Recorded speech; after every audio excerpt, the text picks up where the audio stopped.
All right, everyone. Thanks for joining us this morning. My name is Nicholas Havens. I'm the Deputy Chief of Staff of the Harry S. Truman Memorial VA, and I am also one of our infectious disease physicians. And with me today, Will Roland. I'm the Associate Chief of Staff for Education here at the VA and over at the University, Professor of Infectious Diseases. Thanks for having us on today. we wanted to take just a few minutes to talk about the vaccines that are available at this time. Some of the good news about them, and maybe some of the myths that have been out and about.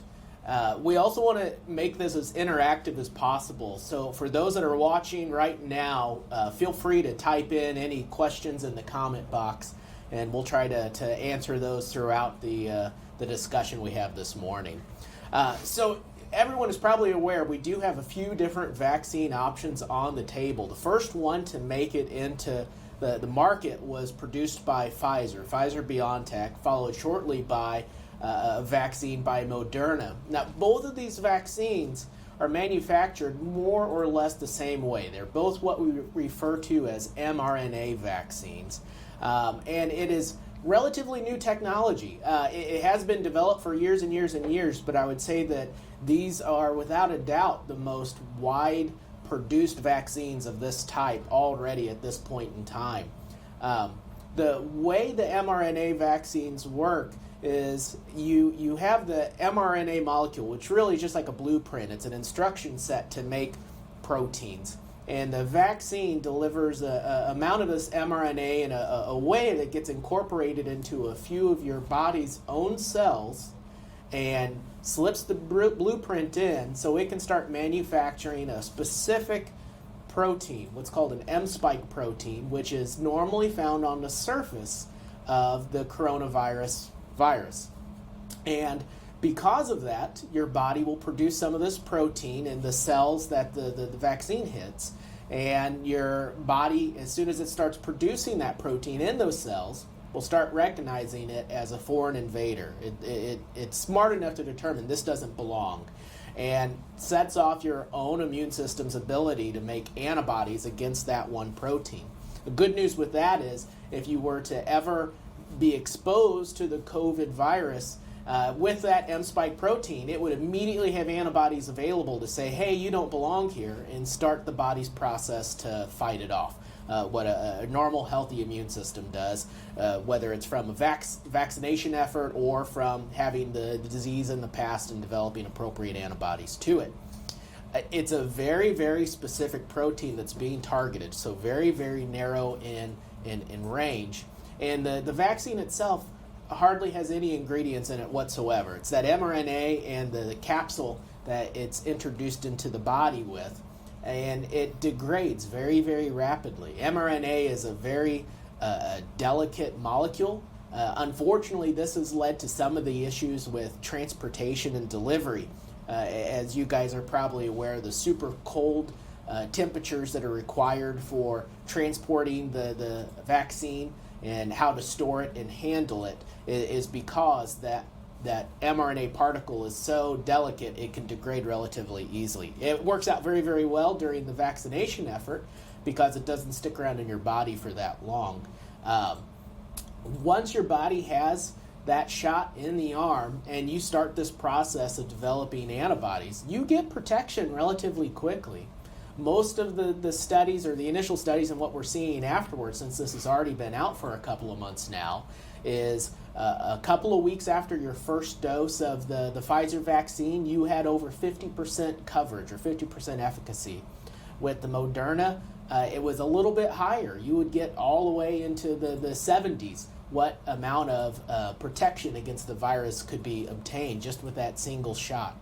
And with both of the vaccines, once you would receive that second dose, which occurs at 3 weeks for the Pfizer vaccine and 4 weeks for the Moderna, you would get close to 95-90% protection against the coronavirus. Over the past couple of weeks, we have a new vaccine on the market, and that is the Johnson & Johnson vaccine. And Dr. Roland will give you some info on it. Much like Dr. Havens said, the Johnson & Johnson vaccine will deliver into the cells with a viral vector, the DNA imprint to make the M spike protein. This is a harmless viral vector. It's been used for years for other applications. So, and right now they don't see any real major side effects with this vaccine. The data is not as robust as the Moderna and the Pfizer vaccine, but it's looking like if you were to get COVID, you will not be hospitalized, and there have been no fatalities after people have contracted COVID after receiving this vaccine.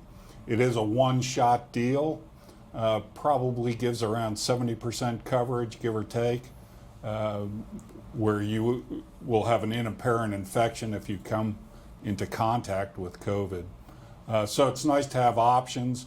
Unlike the Pfizer vaccine, it doesn't need super cold temperatures either to store. So this is nice for transport. We're using it we'll be using it down at the sea box, things like that, where the super cold is not an issue. Some myths about these vaccines: they have not been made with fetal tissue, right, Nick? But plus or minus. So we'll actually dig into this one a little bit. If you look at the Pfizer vaccine and the Moderna vaccine, there were some stem cell lines that were used in the testing of the vaccine, trying to determine if they were safe to ever be injected into animal or human subjects. But there are not any fetal stem cells in the vaccine itself that you receive. If you look at the Johnson & Johnson vaccine, it was actually produced using a fetal stem cell line that has been around since approximately the 1960s. So like Dr. Roland had mentioned, this is actually using something called a viral vector method. So that means they take a virus, in this case it's an adenovirus, so one of the common causes of cold, and it's been modified so it can't actually produce an infection. It can still infect cells, but it doesn't actually lead to any symptoms, what you would call a cold. And they've been able to introduce a portion of DNA into that virus that, again, produces an M spike protein. So this faulty virus that the vaccine has would slip that programming into your cell after vaccination to start producing M spike protein that your body would make antibodies against. Now, the production of the adenovirus, what the Johnson & Johnson vaccine is based on, does actually occur through a stem cell line. And this is not new technology in any way, shape, or form. It's the exact same way that the hepatitis A vaccine, the chickenpox vaccine, and the MMR vaccine is developed. Exactly the same. There aren't actually stem cells within the vaccine you receive, but the virus itself was grown in stem cells. And I know this can be a controversial topic, especially just with the nature of how those cells were obtained. Even a couple of weeks ago, the Pope had weighed in on this and said it was not morally wrong to accept this vaccine because of that development. And I think the best description or way to kind of frame it in my mind was if a person, let's say, got in an automobile accident, maybe a drunk driver hit them, and the victim had their organs donated and saved someone else's life. If you were to accept that organ that had been donated, would you be responsible or culpable like the drunk driver? In their mind, no, absolutely not. You would be taking something that was a life-saving gift and not in any way, shape, or form playing a part in the actual stem cells. So again, these are cells that have been in existence since the 1960s. There's not additional abortions that are leading to the production of these. It's multiple generations at this point in time. So I think that it hopefully clears up some of the murky waters. It sounds like we may have a question. Yes, the first question comes from Barbara Zelmer. Is this a vaccination that will need to be received on an annual basis like the flu vaccine? And can you repeat that just Sure. So the question is, are these going to be annual vaccines? And unfortunately, we don't know. That is the one piece of information that all of these vaccine efforts have not been able to tell so far, and that is how long are they going to provide protection. You have to think, the majority of the vaccines we have been used in one way, shape, or form for decades. So we have a long track record to determine how long immunity will last after the vaccine to determine when or if you may need an additional one. Some vaccines, we have the mechanism, you get the single shot and you may be good the rest of your life. Others you have to get every year, like the influenza vaccine. For the mRNA-based vaccines, they are in the process of developing a booster if it is going to be needed. Now, one of the nice things about this, because the mRNA vaccines are so easy to make and tweak and change, they've also already started testing a modified version of a booster that may have improved coverage of some of these variant strains that have been circulating in Britain and South Africa. Yeah, with the prediction with the current levels of antibodies are at least 6 months, probably a year of immunity. But again, no one knows because we haven't lasted a year with the vaccines. But as Nick said, hopefully a booster can come out quick and go along with your flu shot even. I think we had a second question. So it was about how long for coverage, but I did receive another question that the Johnson & Johnson vaccine, it's been touted that it's prevented 100% of hospitalizations and deaths related to COVID-19. This is true. And nobody who's gotten the Johnson & Johnson was hospitalized. However, Pfizer and Moderna hasn't reported anything like this. So does that mean that the Johnson & Johnson vaccine is more effective? So, as I mentioned before with the Pfizer and Moderna vaccines, both of those look like after your second dose, you have around 95 to 96% coverage against symptomatic COVID. So you could say it's 95 to 96% effective in keeping you from going into hospital or dying, because I would consider both of those symptoms.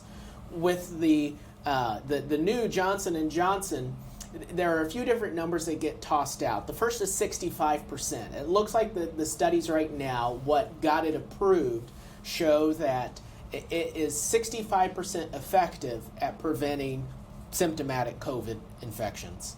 If you look at hospitalizations, it's 85% effective at preventing you from going into the hospital. And if you look at dying, so far it's been 100%. The people that received that vaccine, none of them in the trials had COVID severe enough that they died from it. It's really hard to compare all of those numbers with each other. It's not exactly an apples to apples, and part of the reason is when the studies were being done. When the Pfizer and the Moderna vaccine was going through its phase 3 trials, it was before we had a lot of these variants circulating out in the world.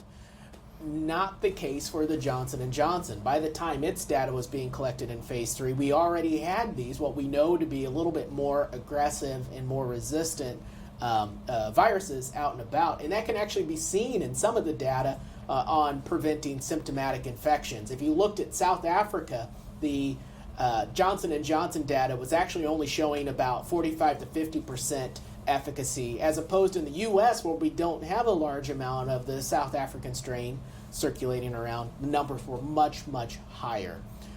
So all of them look pretty good, although it's very, very difficult to compare them each to each other on the released data so far. So there's a question on when will we need to get boosters? I suspect in a year, but there is no data yet. Okay, we have one more. Why should I get the vaccine if it seems like the pandemic is ending? I don't know where you live, but it ain't here. We're still seeing inpatients with it and severely ill, so is the university. So I think to protect yourself, to protect others, to me it's a reasonable choice. It's an easy trade-off. It costs you nothing, and the side effects are nil, in my opinion. And just because it's low right now in our location, or lower than what it had been, doesn't necessarily mean it's done and gone. I mean, if you can look retrospectively, when this first started back last winter, and it was ravaging some communities pretty heavily. We thought we were going to get the brunt of it very, very early before summer, and it ended up just kind of eking in. But it wasn't all clear. I mean, as everyone knows, when fall came around in early winter, we got hit very, very hard in our area. We're settling down from that spike at this point in time, which is very, very good news, but there's nothing to prevent it from having another spike. And Yep. unfortunately, if you look at something called herd immunity, that is the amount of the population that needs to be immune or protected from the virus to keep it from circulating widely. And that can be either from having had the disease or from having the vaccine against it.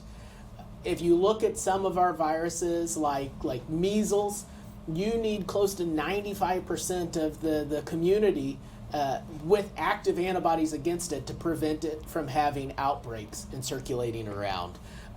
Again, we don't have the full data for what it's going to take for that to occur with COVID. This is going to be something we find as time goes on and we're able to study it more and more and more. But it's probably going to be somewhere around that 85% to 95% mark, which between the amount that have been infected and the amount that have gotten the vaccine, we're still nowhere close. So we need everyone that is able to get the vaccine to make sure we can all stay safe. Some authorities are worried about a spring break third wave.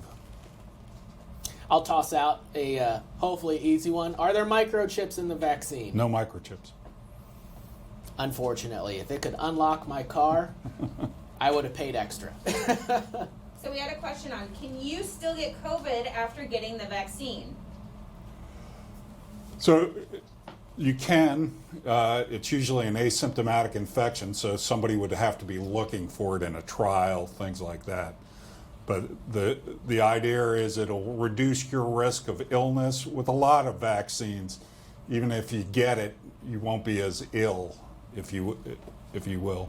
And theoretically, if you don't have as much of a viral burden to cause symptomatic infection, that also means you have less virus in your system that you are able to transmit to others. So it should help prevent overall spread to other people in the community itself. Just because I'm the only one with the gray hair in the room, I still remember polio, iron lungs. When was the last time you saw one of those, So herd immunity with polio was achieved and basically wiped off the map. And we have seen some good benefits of just population health measures, if you will. Along with vaccine, everyone has been doing a pretty good job wearing masks and washing their hands. And we saw this approximately 6 months ago with the Southern Hemisphere when they should have been in the peak of their flu season. It was almost non-existent. And we were really hopeful that the same would happen here. And it has. Our number of flu cases in the region is single digit when this should be well into and even beyond when we would have our peak flu season. So typically we had 5 or 6 inpatient at in any time. March. Yeah. So what people are doing to help protect themselves, we have data to show that it is doing a good job preventing other infections as well. So we had a question through Messenger. Are there any risks for women who wish to be pregnant, are pregnant, or breastfeeding to take the vaccine? And then we got another question. Oh, yeah, right there. They feel that the benefits outweigh the risks. Okay, there's just not enough numbers to be studied. But if you get COVID during your pregnancy, bad things can happen. Mm-hmm. So the current recommendation on the CDC site is there is no good answer, but we would recommend it. And if you look at the phase 3 trials, they did not enroll people that were pregnant into them, but there were several people that became pregnant in the middle of the trial, and no adverse effects have been found. And of course, since then, there have been millions and millions of these vaccines given globally without alarm bells going off of that or other side effects. Tell you the truth, they've turned out to be amazingly effective and safe vaccines to this point. There was a brief question, I believe in there, about fertility. Really? I know there were some concerns early on that, if you get these vaccines, you may have issues with conceiving in the future. And what led to a lot of this concern was a theoretical concern. The M spike protein that's being targeted with the vaccine against the coronavirus, unfortunately, there's a very similar protein that is found in human placentas. So they thought, well, if we make a vaccine that is making antibodies against this protein that the virus has, there's a risk it could accidentally confuse the protein in the placenta and cause issues with conceiving. Again, this was all theoretical concerns that were not actually found out on either the animal trials that occurred prior to humans or the phase 3 trials or what we have seen globally thereafter. And there's another way that your body can make M spike protein antibodies as well, and that's getting the coronavirus. So it definitely is not more risky towards fertility than getting coronavirus itself. Having COVID, as Dr. Roland had said, definitely has significant health issues associated with it. So it doesn't look like the fertility issue has actually came out with any data showing that it is a true risk.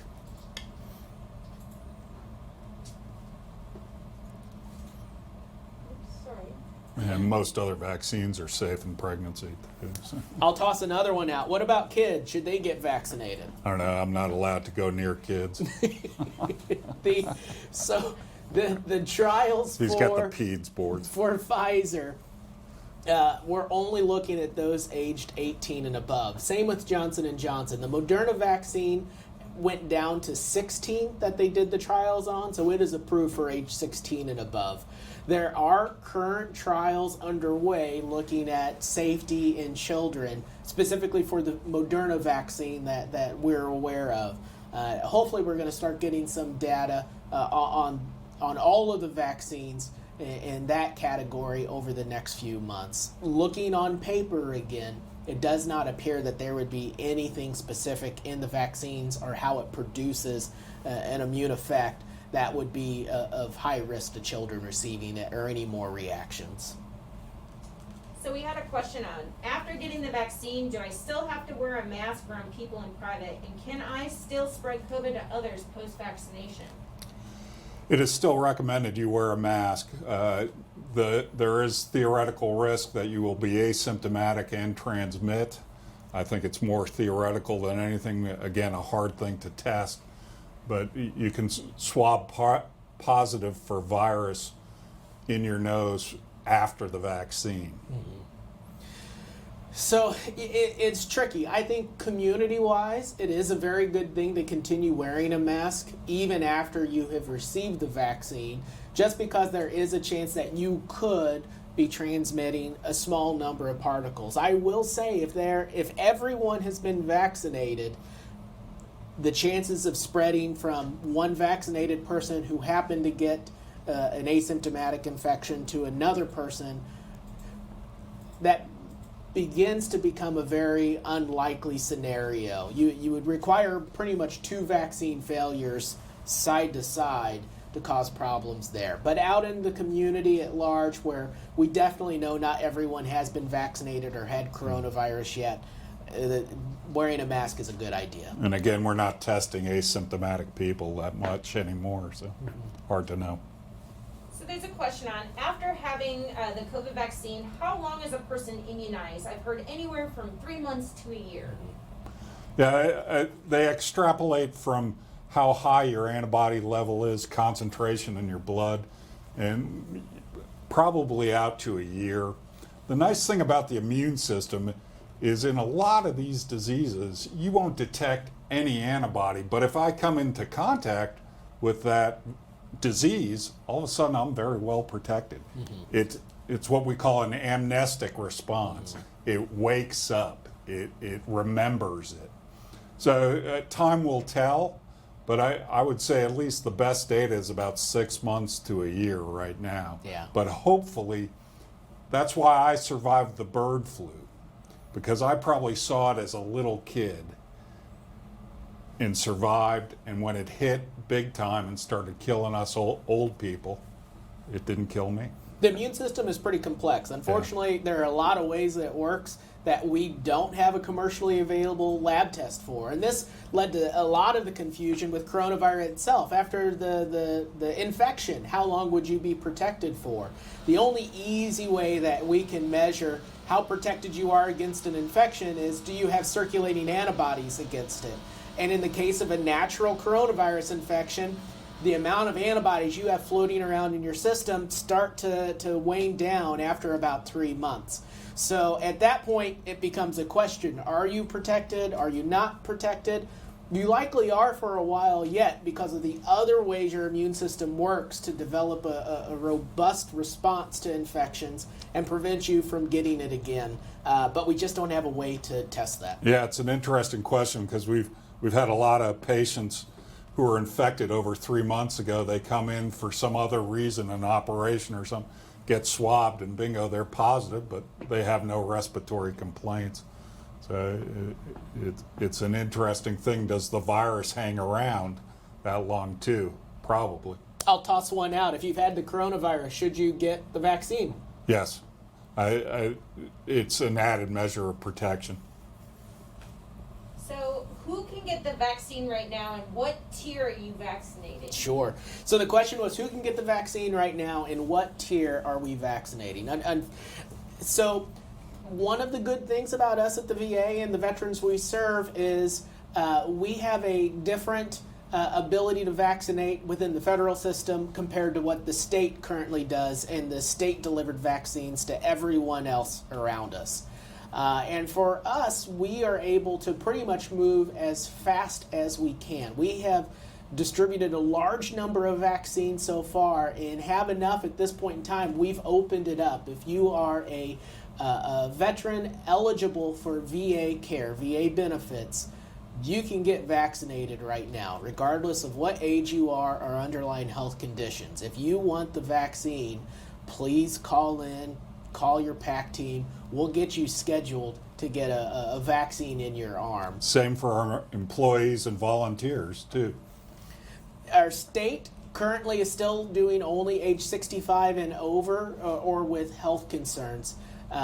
And slowly those will start to move to the lower tiers as they're able to get, vaccine parity across the state and make sure there's not any pockets where there are at-risk individuals that have not been able to get the vaccine despite wanting it because of inadequate supply. So a question is, if you recently had COVID, should you wait to get the vaccine 3 to 6 months out? No, the current recommendation is wait till you're out of isolation to get it. Just because it'll add to protection. I'll toss another one out. Are there any contraindications to receiving the vaccines? If you have an allergy to polyethylene glycol, yes. But that's basically shampoo. You know?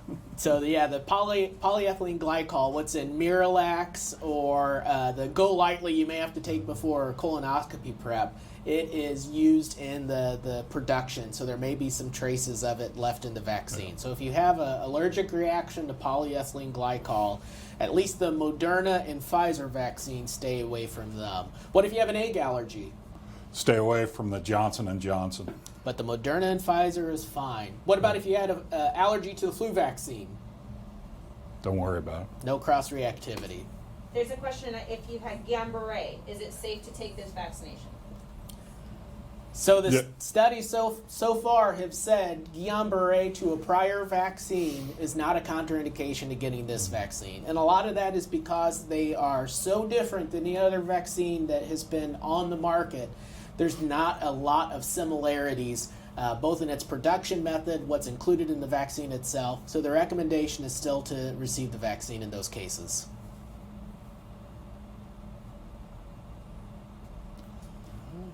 Thanks for having us today. We're always around if you have any questions, comments. Our vaccine team, we have a slew of very smart pharmacists and physicians managing it. So if there are any other questions you have, I would say feel free to ask your PAC team that's taking care of you, your primary care docs, or be able to reach out to the vaccine clinic itself, and they should be able to answer any questions and determining if you should get the vaccine and get you scheduled so you can get it. The more people we have protected, definitely the better. So I think it's important that we all continue to do our part to keep each other safe and get back to life as normal. Dr. Roland's getting too thin. He needs to go out to restaurants.